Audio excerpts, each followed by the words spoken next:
CA final group 1 का सबसे बड़ा सब्जेक्ट एफआर, जो कि समझ ही नहीं आता है कि इसको कवर कैसे करें। और इतना लेंदी सब्जेक्ट है, पढ़ने का तरीका इतना अलग है कि इसको कवर कैसे करना है, इसको पढ़ना कैसे है, इसमें अच्छा स्कोर कैसे करना है, वो समझ ही नहीं आता है। और साथ ही में अगर आपने देखा हो तो एफआर में एग्जाम्शन लाना इतना डिफिकल्ट नहीं है, लेकिन एग्जाम्शंस बहुत ही रेयर लोगों को आती है। तो उसका क्या रीजन है एक्चुअल में, तो मैं आपके साथ इस वीडियो में एबीसी एनालिसिस भी शेयर करूंगी, प्लानर भी शेयर करूंगी, कुछ टिप्स भी दूंगी आपको एफआर से रिलेटेड, जो कि आपको हेल्प करेगी वो 50 से 60 वाले सफर को क्रॉस करने में। तो अगर आपने पेपर्स देखे हो, आपने अगर रिजल्ट्स देखा हो बहुत सारे लोगों के, तो आपको पता चलेगा कि एफआर में 50-55 लाना इट्स इजी, बट वो 50-55 से 60-65 का वो जो 5 to 10 मार्क्स का जो डिफरेंस है वो कवर करना इतना इजी नहीं है। और वो कैसे कवर होता है, तो उसके लिए बहुत सिंपल सी ट्रिक मैं आपके साथ शेयर करूंगी। एफआर इतना लेंदी सब्जेक्ट है और कुछ लोग उसको और लेंदी बना देते हैं, और जब आप उसको एक बार पढ़ोगे ना तब वो लेंदी चीजें भी आप पढ़ लोगे कि चलो ठीक है 15 डेज दिए 20 डेज दिए आपका हो जाएगा कवर।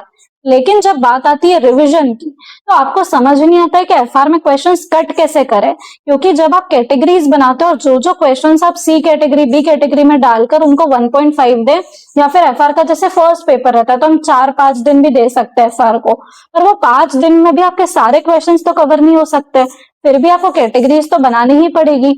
और जो बी और सी कैटेगरी में आपने क्वेश्चंस को कट करा है ना, वो क्वेश्चंस अगर एग्जाम में आएंगे तो वो आपसे नहीं बनेंगे, because of a simple reason, क्योंकि एफआर में बहुत सारे आंसर्स को याद करना पड़ता है, बहुत सारी चीजों को लर्न करना पड़ता है कि ये ऐसी है और ऐसी ही होगी, तो आपको इसको याद रखना है। इसका कंसेप्चुअल से क्लैरिटी से कोई लेना देना नहीं है, क्योंकि कंसेप्ट अलग है और एफआर में क्वेश्चंस एकदम अलग है। एफआर में क्वेश्चंस आते भी रिपीटेटिव है, स्टिल एग्जाम्शन नहीं आती है। क्यों? क्योंकि आप बहुत ज्यादा लेंदी बुक चूज कर लेते हो। सो आप डेफिनेटली, आप चाहो तो आप आईसीआई मटेरियल पे बिलीव कर लो और उसी पे स्टिक रहो, वो डेफिनेटली आपको पास करवा देगी और अच्छे नंबर से करवा देगी।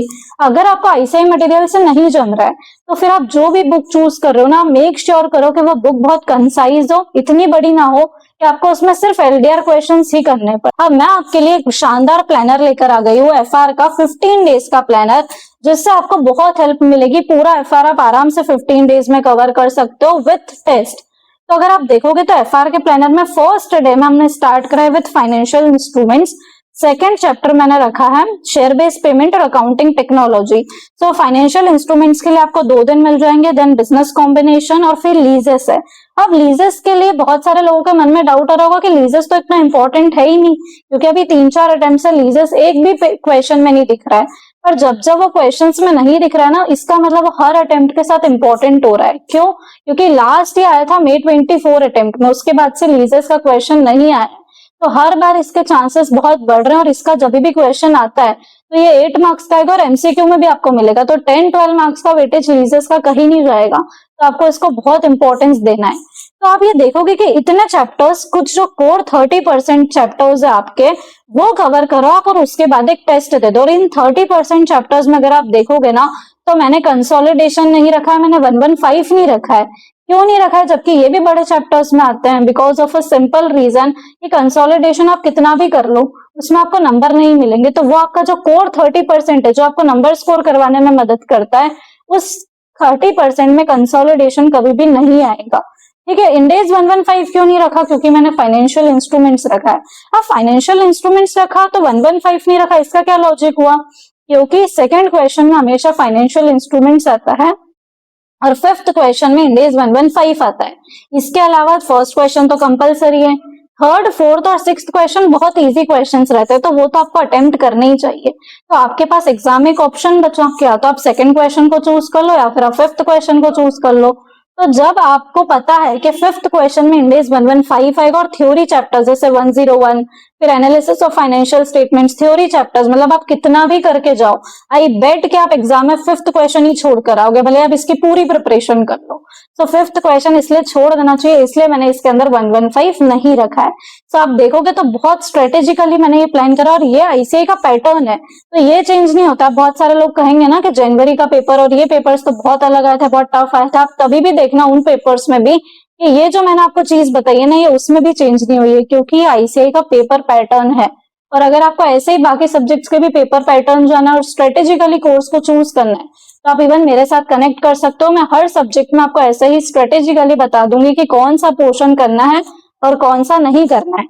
ठीक है, तो हम बात करते हैं कि हमने इतना 30% पोर्शन करा और फिर उसका आपको एक टेस्ट लिख देना है 6th डे पर, राइट। फिर 7th डे से लेकर हम 12th तक वापस से जो 70% कोर्स अपना उसकी तैयारी करेंगे, जिसमें हमने कंसोलिडेशन को रखा है ऑफकोर्स। फिर जो असेट बेस्ड इंडेज में जैसे बोरिंग कॉस्ट हो गया, इन्वेंट्री हो गया, उसके बाद जो बाकी के अपने इंपॉर्टेंट इंडेज है वो मैंने रखे हैं, जो कि छोटे भी हैं बट येट इंपॉर्टेंट है। ये रखने के बाद 13th डे पर आपका 70% का पोर्शन का टेस्ट रहेगा, जिसमें जो 30% पोर्शन पहले जो कोर एरिया है वो भी इस 70% में इंक्लूडेड रहेगा, ताकि वो 30% का टेस्ट आपका वापस से हो और उसके चक्कर में आप उसका वापस रिवीजन करें। तो ये होती है स्मार्ट स्ट्रेटेजी पढ़ने की, कि जो कोर एरिया ना उस पर आपने 2 बार टेस्ट दे दिया अभी तक। ठीक है, फिर 13th को अगर आप इसका लिखोगे पेपर, फिर 14th को जो भी इंपॉर्टेंट इंडेज नहीं है, जो एक्स्ट्रा इंडेज है, लेकिन इसमें अगर आप देखो तो इंडेज 16 आपने इसमें डाल रखा है, इंडेज 20, इंडेज 12 इवन इनकम टैक्स आपने इसमें डाल रखा है। क्यों? इसके बाद 37, 113, 105, तो ये सब मैंने इधर इसलिए रखे हैं because of a simple reason कि जनवरी 26 में ऑलरेडी इन सबसे क्वेश्चंस आ गए हैं, तो अब इस बार आने के चांसेस बहुत ही कम है इसके। तो बहुत स्ट्रेटेजिकली इस प्लान को मैंने बनाया है। तो इसका आपको सिर्फ और सिर्फ एक ओवरव्यू लेना है। ओवरव्यू मतलब रिवीजन वीडियोस देखी और साथ ही में एलडीआर क्वेश्चंस करे, ऊपर ऊपर से क्वेश्चंस देखे, मतलब आपको इतना अच्छे से इन पर ध्यान नहीं देना है। तो मैंने इस प्लान में सिर्फ सीक्वेंसिंग सेट नहीं करी है, मैंने सेक्शंस बना दिए कि किस चैप्टर को आपको अच्छे से करना है, कौन सा आपका 30% एरिया है, कौन सा आपका ऐसा एरिया जिसका आप सिर्फ ओवरव्यू लेकर छोड़ सकते हो। जैसे अगर आप देखोगे तो एक ट्रेंड चलता है 102 और 19, इन दोनों में से एक ही हमेशा आता है और 8 मार्क्स का क्वेश्चन आता है। अब इंडेज 19 पिछले 2 बार से आ रहा है और उसमें 2 टाइप के क्वेश्चंस बनते हैं और वो दोनों ही आ चुके हैं। जैसे एक डिफाइंड एसेट वाला बनता है वो भी आ चुका है, एक लीव्स वगैरह वाला बनता है वो भी अभी लास्ट अटेम्प्ट में आ चुका है। तो इस बार पूरे चांसेस है कि 102 ही आएगा, इसलिए वो अपने 30% एरिया में रखा है। ठीक है, तो ऐसे ही स्ट्रेटेजिकली मैंने इस प्लान को प्लान करा है। ये 15 डेज में अगर आपने एफआर को टाइम दे दिया, और साइड में मैंने एस्टिमेटेड टाइम भी लिखा है कि आपको एफआर को कितना टाइम देना चाहिए, जो कि आपको approximately daily 9 to 10 hours FR को अगर आप दोगे, इसके साइड में आप ऑडिट भी चला सकते हो 2-3 घंटे के लिए। तो आप इतना करके एफआर को आराम से 15 डेज में कंप्लीट कर लोगे विथ 3 टेस्ट, लाइक 30%, 70% और 100%। और जब आप 100% का टेस्ट दोगे ना, तो वो जो कोर 30% एरिया है और 70% एरिया, उसका 2 से 3 बार रिविजन हो जाएगा। तो यहाँ पर ये स्ट्रेटेजी फॉलो करके आपको डेफिनेटली वो एग्जाम्शन तक का रास्ता मिल जाएगा। आपको पता चल जाएंगे कि क्या टाइप ऑफ क्वेश्चंस जो एग्जाम में आ सकते हैं।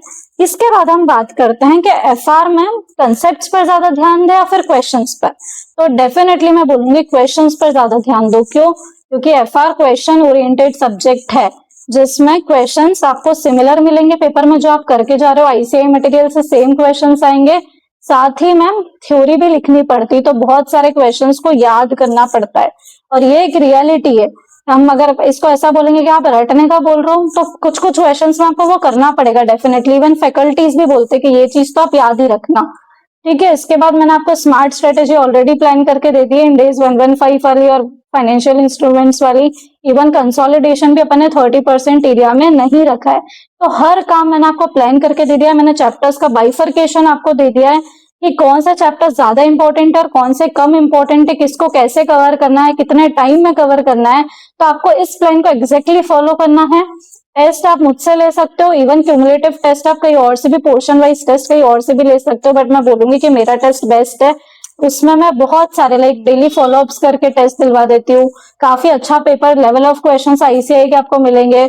कम टाइम में आपको पेपर चेक होकर मिल जाएगा विद इन 72 आवर्स। तो आप डेफिनेटली उसके लिए एनरोल कर सकते हो। इसके अलावा अगर आपको मेंटोरशिप में इंटरेस्ट है तो आप मेंटोरशिप भी मुझसे ले सकते हो। सो आज की वीडियो अगर आपको पसंद आई हो तो वीडियो को लाइक करना ना भूले, चैनल को सब्सक्राइब करना ना भूले। So thank you so much for watching.